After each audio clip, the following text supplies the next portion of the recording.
윤태곤의 뉴스 사이다.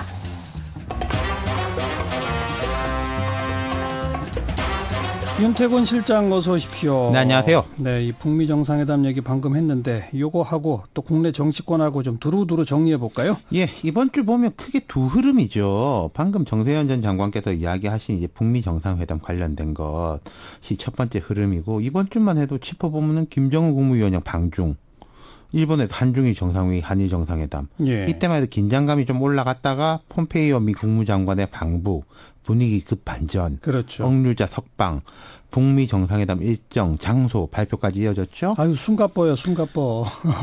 평소 같으면요, 이런 흐름은 한 몇 달 동안에 차곡차곡 진행되는 겁니다. 맞아요. 특히 한 주 만에 후다닥 벌어졌어요. 그렇죠, 그렇죠. 예. 기본적으로 이제 뭐 트럼프 대통령 캐릭터가 이런 상황 조성에 영향이 크고, 이 와중에 우리하고 직접 관련 없지만은 이란과 협정 폐기도 있었고요. 네. 예.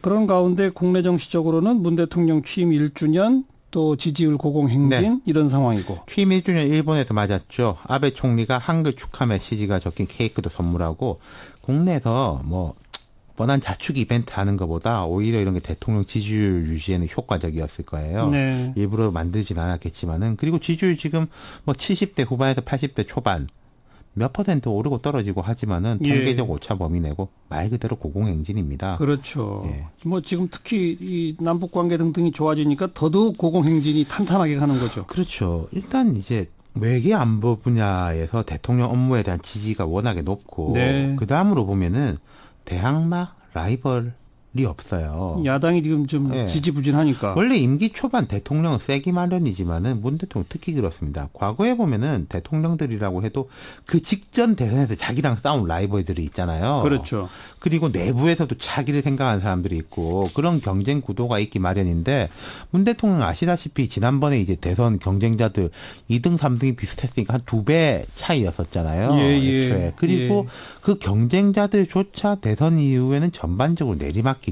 맞아요. 그리고 전임 대통령 뭐 비교할 게 없죠. 감옥에 계시잖아요. 그렇죠. 예. 그러니까 뭐 혼자 뛰는 마라톤이라는 거죠. 독주 체제. 예. 예. 옆에도 뒤에도 사람이 안 보이고. 그런데 국내 정치는 지금 여전히 막혀 있죠. 예, 이게 지난주에 두 번째 흐름이죠. 김성태 자유한국당 원내대표 오늘로 단식 9일째, 다행히 오늘 단식을 이제 해제를 했습니다. 그렇죠.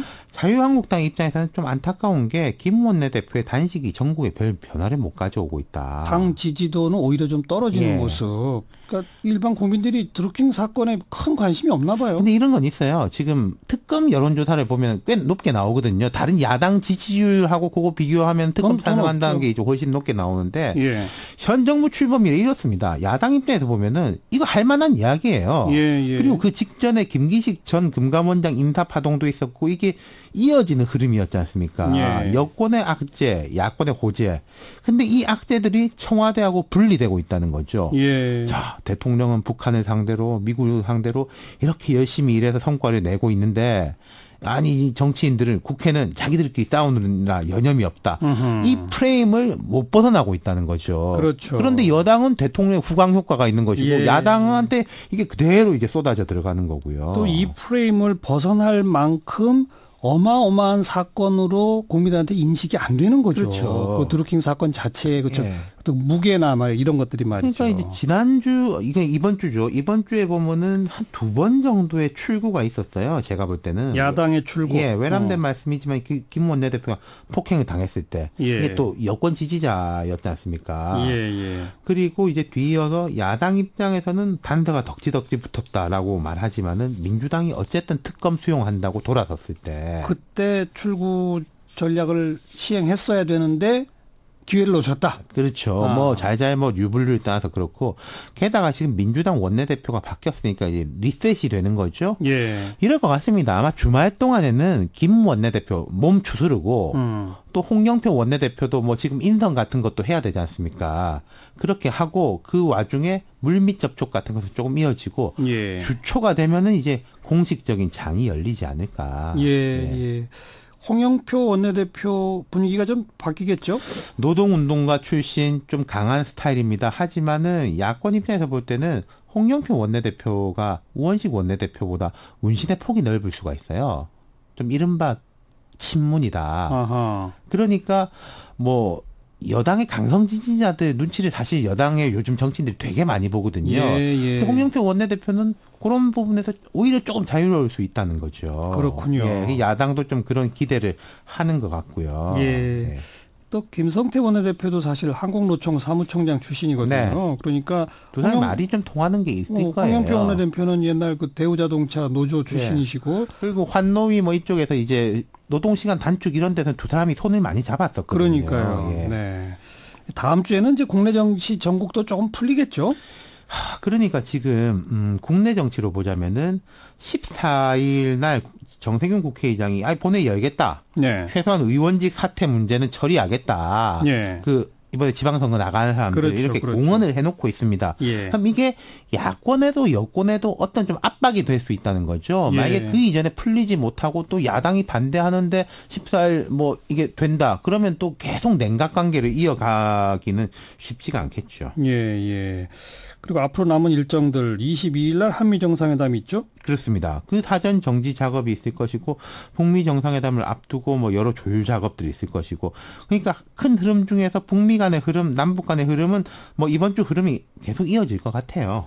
그러면서 분위기가 갑자기 이상해진다거나 이럴 가능성도 거의 언제 없어진 거고. 그런 건 좀 많이 낮아 보이죠. 북미 정상회담 날짜와 장소까지 다 발표가 됐으니까요. 네. 그러면 이제 마지막 여야 간의 밀고 당기기는 그럼 특검하고 추경까지냐 아니면 다른 법안도 포함하느냐 네. 뭐 이런 거? 그렇죠. 근데 이제 어쨌든 선거 분위기로 좀 돌아서야 되지 않겠냐라는 압박들을 특히 야당 후보들한테서 받을 거예요. 예. 홍준표 대표 얼굴만 자꾸 나올 게 아니라 그렇죠. 뭐 우리 서울시장 후보, 경기도지사 후보 얼굴도 좀 나와야 되지 않냐 맞아요. 이런 압박인 거죠. 근데 그럼 선거 분위기는 좀 뜰까요? 글쎄요, 저는 뭐 별로일 것 같아요. 그래요? 선거 해보나 마나 뻔한 거 아니냐 뭐 이런 이야기들도 있고 해서 별 재미가 없고 음흠. 6월 10일도 생각해 보십시오. 북미 정상회담 하면 6월 13일 선거날 아침에 신문 일면이 쫙 그거로 깔릴 거예요. 그럼요. 근데 이게 아쉬운 게 누구한테 유리하냐 불리하냐를 떠나가지고 선거라는 게 민생 현안 우리 지역에서 이게 정말로 중요한 이슈다 이런 게 떠올라야 되는 시기인데 맞아요. 그게 막혀 있는 것은 아쉽네요. 아쉽다. 예. 뭐 우리 국민들이 다 분별력이 있으니까 네. 북미 정상회담은 정상회담이고 선거는 또 선거다. 네, 그렇습니다. 투표도 기대해 꼭 보겠습니다. 투표도 예. 꼭 하러 가야 되고 뭐 이런 분위기가 잡힐 거예요. 네. 수고하셨어요. 감사합니다. 윤태권 실장이었어요.